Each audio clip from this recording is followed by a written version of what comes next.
एक माता पिता की दर्द भरी कहानी। दोस्तों, आज की कहानी है, क्या बेटे के जीवन पर हमारा कोई हिस्सा नहीं। माँ, आपके और बाबूजी के लिए खाना फ्रिज में रखा है। राधा को कह दिया है वह आज यहाँ आपके पास रुकेगी। हम लोगों को आते आते देर हो जाएगी। आप लोग खाना खा लीजिएगा। जब आप कहेंगे तब वह खाना गर्म करके दे देगी। नीलम ने अपनी सासू माँ मंजू से कहा तो सासू माँ आश्चर्य से उसकी ओर देखने लगी। बेटे अनुज की सफलता के लिए होटल में पार्टी रखी गई है। दोपहर से माँ बहुत खुश थी कि आज बेटे की सफलता और उसके लिए आयोजित जश्न को वह अपनी आंखों से देखेंगी। सालों पहले पति के द्वारा खरीदी गई रेशमी साड़ी को निकालकर दोपहर में ही उन्होंने प्रेस करवा कर रख लिया था। पति रघुनाथ जी के झक सफ़ेद कुर्ते पजामे के साथ नीले गाढ़े रंग की सदरी का पूरा सेट निकाल लिया था। रघुनाथ जी नहीं जाना चाहते थे, लेकिन उन्हें भी किसी तरह मना लिया था, क्योंकि बेटे की खुशियों को वह अपनी आंखों से देखना चाहती थी। बहू ने आकर दो टूक जवाब दे दिया कि खाना फ्रिज में है।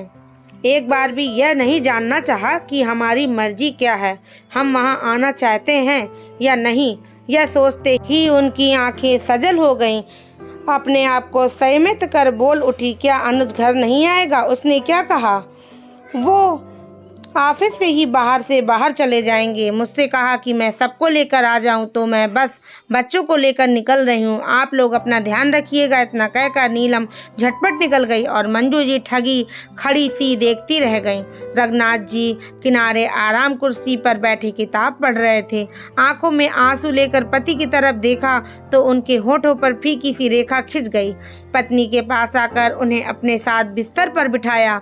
आज के पूरे दिन के उत्साह को देखा था उन्होंने। बच्चों की तरह खुश थी वो। बेटे को इतनी बड़ी तरक्की मिली थी, माँ से ज़्यादा कौन खुश होता। मंजू जी के हाथ को अपने हाथों में थामा तो आंखों के कोर पर अटके आंसू गालों पर लुढ़क आए। अपने हाथों से उन्हें पोंछते हुए रघुनाथ जी बोल उठे, क्यों दुखी होती हो मंजू? बच्चे बड़े होते हैं तो उनकी अपनी एक अलग दुनिया बन जाती है। उनके लिए हमें जो करना था वह कर दिया। अब हर समय तुम्हारे ही पास तो नहीं रहेंगे। शांत हो जाओ।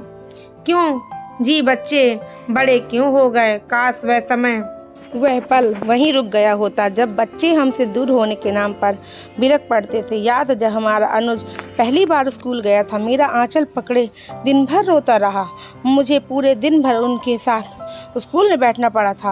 हफ्तों तक जब बच्चों के इम्तिहान होते तो हम किसी भी आयोजन या पार्टी में नहीं जाते थे कि कहीं पढ़ाई का हर्जा ना हो। अनुज और मिलन जब स्कूल से आते तो भागकर मुझसे चिपक जाते जैसे कितने बरसों का बिछोह हो। लेकिन वह समय, वह पल नहीं रुका जी। कल बीत गया, वह कितना खूबसूरत था ना। आज बच्चे बड़े हो गए तो उनके जीवन में हमारे लिए समय ही नहीं है। वह पति के सीने से लगकर बिलख पड़ी। रघुनाथ जी ने बड़े प्यार से उसका माथा सहलाया। जानते थे कि बच्चों की परवरिश के लिए बहुत कुछ सहा है। मंजू ने अपनी लगी लगाई नौकरी छोड़ दी। इतनी रातें बच्चों के साथ जगती थी। वह बच्चे पढ़ने के लिए जग रहे होते थे। इम्तिहान में ऐसे बेचैन होती थी जैसे उन्हीं का इम्तिहान हो। याद है जब अनुज ने इंजीनियरिंग की परीक्षा पास की, तब बच्चों की तरह खुशी से उछलते हुए आंगन में गिर पड़ी थी, फिर खुशी के आंसू रो पड़ी। रघुनाथ जी पत्नी को शांत करा ही रहे थे कि अचानक आवाज़ आई, माँ माँ कहाँ हैं आप? अनुज की आवाज़ सुनकर दोनों सतर्क हो गए। मंजू जी ने अपनी आंखों में आए आंसुओं को आंचल से पोंछा। तब तक अनुज कमरे में आ गया। माँ, आप लोग नीलम के साथ क्यों नहीं आए? पता है, वहाँ आप दोनों को ना देखकर मैं घबरा गया था। और नीलम को मैं क्या कहूँ? मैंने उससे कहा था कि सबको लेकर आए। गलती मेरी है, मुझे आप लोगों के पास आना चाहिए था। माँ उठिए, तैयार हो जाइए। बाबूजी के कपड़े कहाँ हैं? मैं निकाल देता हूँ। बेटे के मुंह से ऐसी बात सुनकर मंजू जी फिर से फपक कर रो पड़ी। हिचकी लेते हुए बोली, तूने हमें वहाँ ढूंढा था? हमें तो लगा वहाँ हमारी क्या ज़रूरत। माँ, ऐसा हो सकता है क्या आपकी और बाबूजी के बिना मेरे लिए कोई खुशी है? क्या मेरे लिए? मानता हूँ थोड़ा व्यस्त हो गया हूँ, पहले की तरह आपकी गोद में सर रखकर नहीं लेटता, बाबूजी के साथ मस्ती नहीं करता, लेकिन माँ आप दोनों से ही मेरा अस्तित्व है। माँ अभी भी मन करता है काश मैं पहले की तरह छोटा होता। आपके हाथों से खाया हुआ हर निवाला मुझे याद है, आपकी प्यार भरी थपकी, बाबूजी की डांट, फिर मुझे अपने गले से लगा लेना, देर तक समझाना, बाबूजी के साथ मिलकर आपको छेड़ना, सब कुछ।